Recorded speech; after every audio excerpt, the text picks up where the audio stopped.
भारत का urban local government बाहर से देखने पर यह सिर्फ फाइलों, दफ्तरों और नौकरशाही का एक बोरिंग और भारी भरकम जाल लग सकता है। लेकिन जरा सोचिए, ये असल में एक बहुत ही डायनामिक और मास्टर ब्लूप्रिंट है। पानी की सप्लाई से लेकर सड़कों की मरम्मत और साफ सफाई तक करोड़ों लोगों की रोजमर्रा की जिंदगी इसी सिस्टम से चलती है। तो आज के इस एक्सप्लेनर में हम इसी मास्टर ब्लूप्रिंट की गहराई में उतरेंगे और इसके हर एक पेज को खोलकर देखेंगे, ताकि इस पूरी मशीनरी की एक साफ तस्वीर सामने आ सके। इस पूरे कॉम्प्लेक्स टॉपिक को आसानी से डिकोड करने के लिए हमने इसे 4 हिस्सों में बांटा है। सबसे पहले बुनियादी ढांचे को समझेंगे, फिर इसके स्ट्रक्चरल फ्रेमवर्क पर बात करेंगे, उसके बाद ब्लूप्रिंट के अलग अलग वेरिएशंस देखेंगे और आखिर में जानेंगे कि इस पूरी मशीनरी को पावर कहां से मिलती है।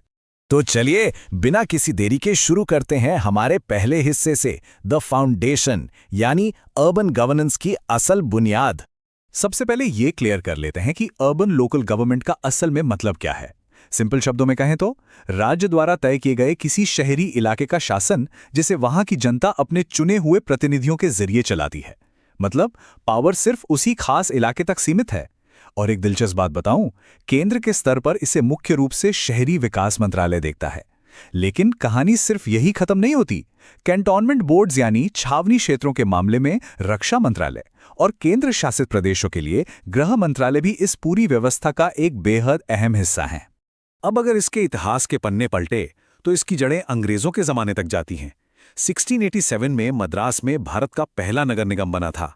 फिर 1882 में लॉर्ड रिपन का मशहूर प्रस्ताव आया, जिसे हम स्थानीय स्वशासन का मैग्ना कार्टा भी कहते हैं। लेकिन इस पूरी टाइमलाइन में जो असली टर्निंग पॉइंट था, जो एकदम गेम चेंजर साबित हुआ, वो था 1992 का 74वां संविधान संशोधन अधिनियम। इसी ने आपके हमारे अर्बन सिस्टम को उसका पक्का और मजबूत आकार दिया। अब आते हैं दूसरे हिस्से पर, द स्ट्रक्चरल फ्रेमवर्क, जहां हम इसी 1992 के एक्ट को थोड़ा और करीब से समझेंगे।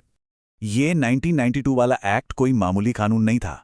इसने शहरी स्थानीय निकायों को सीधे संवैधानिक सुरक्षा दे दी और पूरे देश में एक यूनिफॉर्म सिस्टम लागू कर दिया।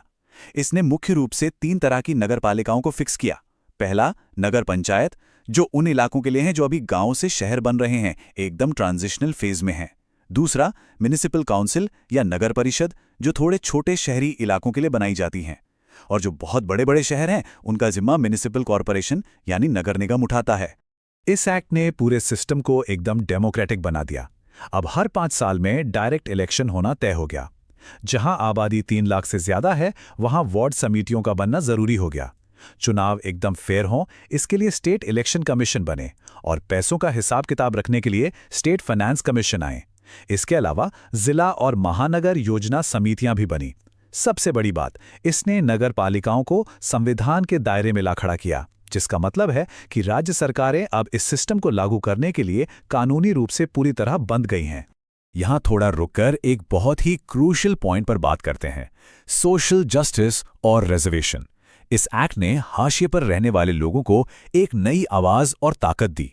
ये साफ तौर पर मैंडेट करता है कि टोटल सीट्स में से कम 1/3 सीटें महिलाओं के लिए रिजर्व होंगी ही होंगी। और इसके साथ ही अनुसूचित जाति और अनुसूचित जनजाति के लोगों के लिए भी उनकी कुल आबादी के हिसाब से आनुपातिक आरक्षण पक्का किया गया है। ये अपने आप में एक बहुत बड़ा और जरूरी कदम था।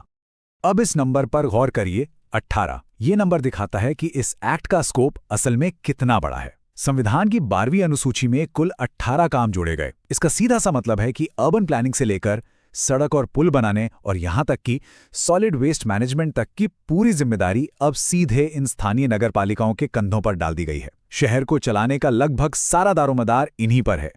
चलिए अब आगे बढ़ते हैं हमारे तीसरे सेक्शन की तरफ, द ब्लूप्रिंट वेरिएशंस, यानी हमारे पास किस किस तरह के शहरी निकाय मौजूद हैं। अब देखिए, हर शहर की प्रॉब्लम अलग होती है, तो उसे सुलझाने का तरीका भी अलग ही होगा ना। इसीलिए हमारे इस मास्टर ब्लूप्रिंट में 8 अलग अलग तरह के टूल्स या निकाय हैं। एक बार फटाफट इनके नाम देख लेते हैं। Municipal corporation, municipality, notified area committee, town area committee, cantonment board, township, port trust और स्पेशल पर्पस एजेंसी। हर एक का अपना एक स्पेसिफिक रोल है और ये विशेष परिस्थितियों के लिए बनाए गए हैं। इनमें जो सबसे क्रूशियल अंतर है वो है पावर का इस्तेमाल। बड़े शहरों का काम म्युनिसिपल कॉरपोरेशन देखता है। यहाँ मुखिया तो मेयर होता है, लेकिन वो सिर्फ नाम का यानी सेरेमोनियल होता है। असली पावर राज्य सरकार के बनाए एक आईएएस ऑफिसर यानी नगर आयुक्त के पास होती है। वहीं दूसरी तरफ कस्बों को छोटे शहरों की म्यूनिसिपैलिटी में जो अध्यक्ष होता है उसके पास काफ़ी असली पावर होती है और एक स्टेट अपॉइंटेड सीईओ उनके काम में मदद करता है ना? एकदम अलग अप्रोच।